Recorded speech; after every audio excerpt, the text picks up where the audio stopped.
it's Amanda and welcome back to my art channel. I'm filming in a little bit of a different spot today, but I just kind of felt like switching it up.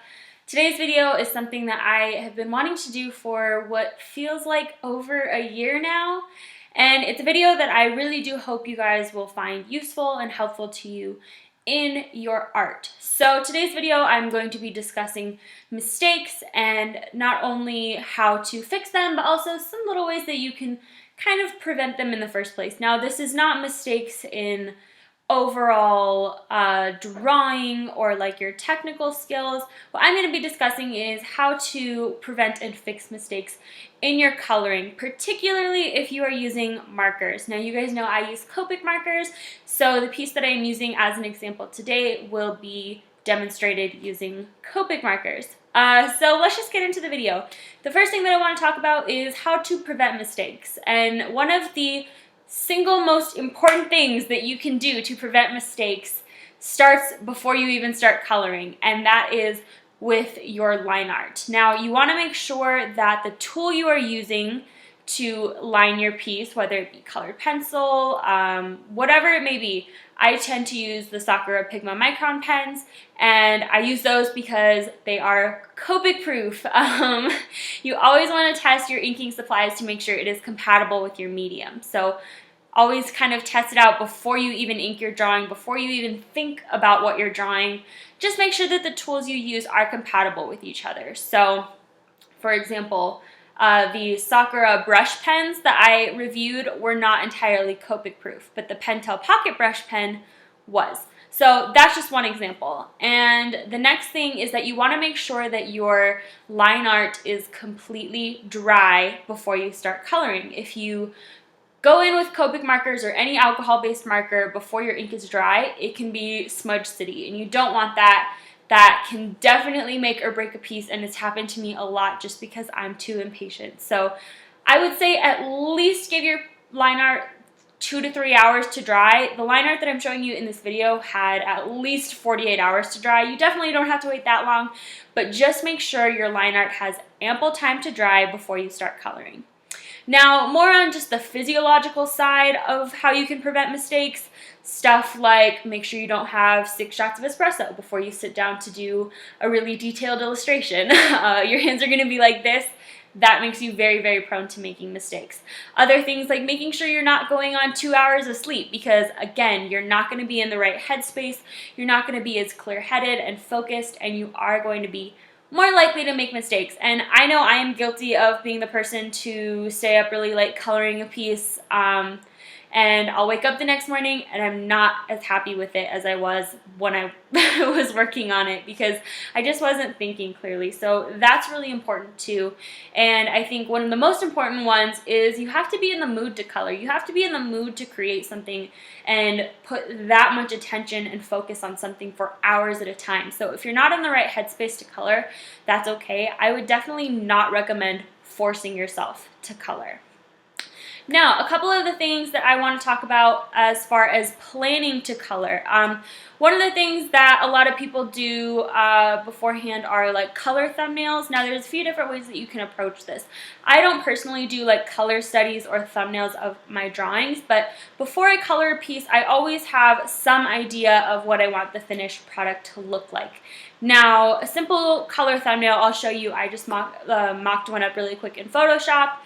That can be a very straightforward way to go, and you can do that traditionally or digitally, totally up to you and depending on the tools that you have at your disposal. But even more than the colors that you want to use, what you really, really want to be thinking about are the values of those colors. Now, a color value is simply how light or dark a color is, and I'll show kind of a little example of how I would thumbnail a drawing just based on values alone.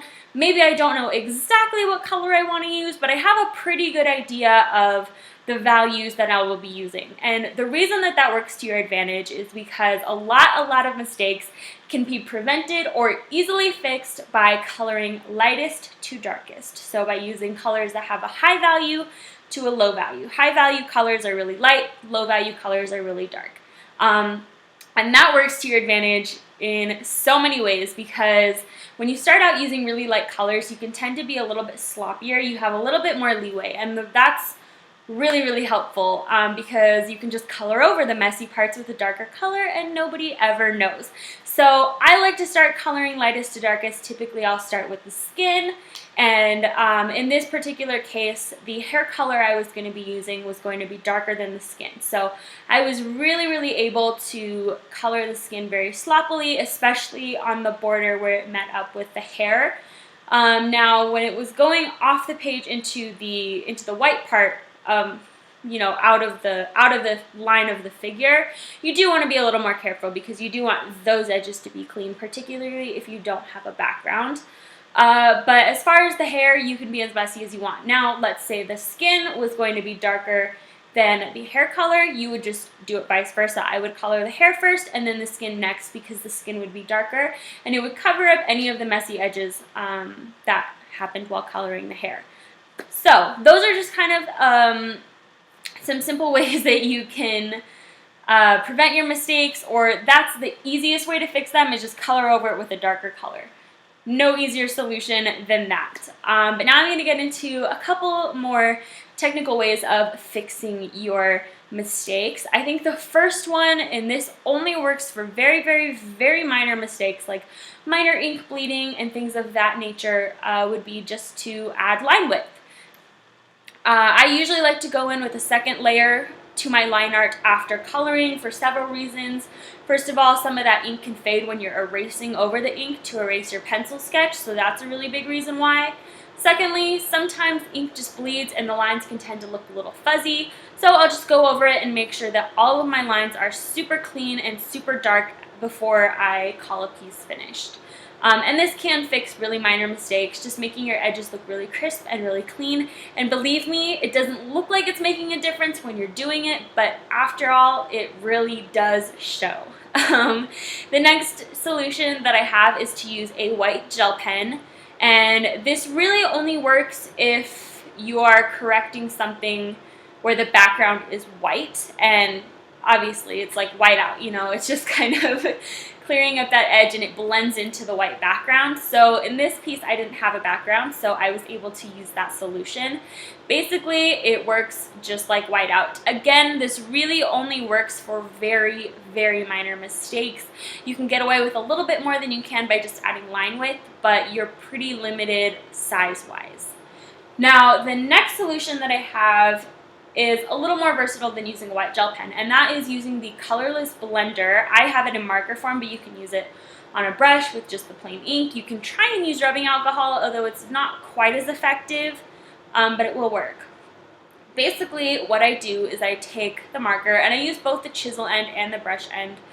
The chisel end is a little nicer for like a clean edge.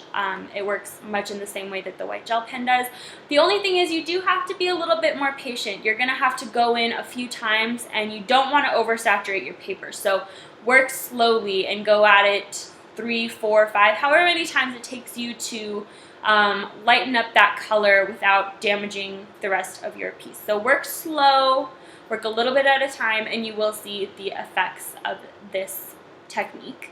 And the biggest advantage to this piece is that it can work when you are working color on color. So the example in this piece was that I had the blue from the blouse bleeding into the skin. So what I did was I took the colorless blender over the blue that bled onto the skin, lightened up that blue, and then just colored over the skin again, and it pretty much masked this entire mistake very well. I've used this technique a lot in the past and it has saved my butt. Is it going to work 100%? No, but it is going to look a lot better than just leaving that mistake there to begin with.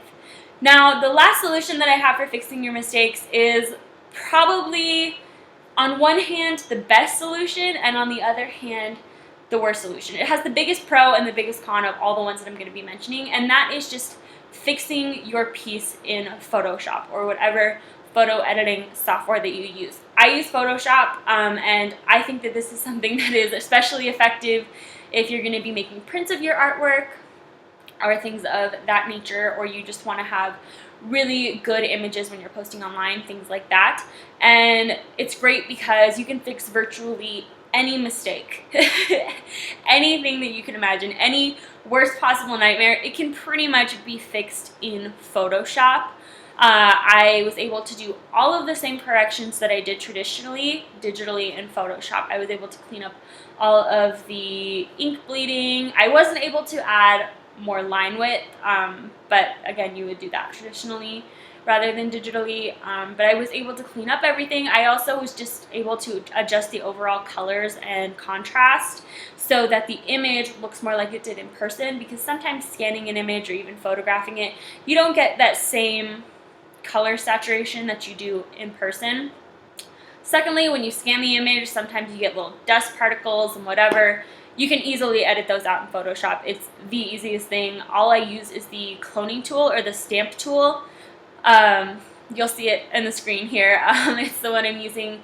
You just hit Option and click, and that selects the area that you're going to be using to cover your mistake. It's really easy. I'm sure you can look up more in-depth videos on how to use that, but hopefully you're getting a pretty good idea of how I'm using it here. It's very, very straightforward. However, the biggest downside to using Photoshop is that your traditional piece or your original piece still has those mistakes. So if you are planning on selling the original, I would recommend using both of these methods in conjunction, using the traditional methods to make the image appear cleaner in person, and using the digital methods to make your image appear cleaner in prints and posts online, things of that nature. So that's pretty much it for this video. I hope you guys enjoyed this and hopefully you found it helpful.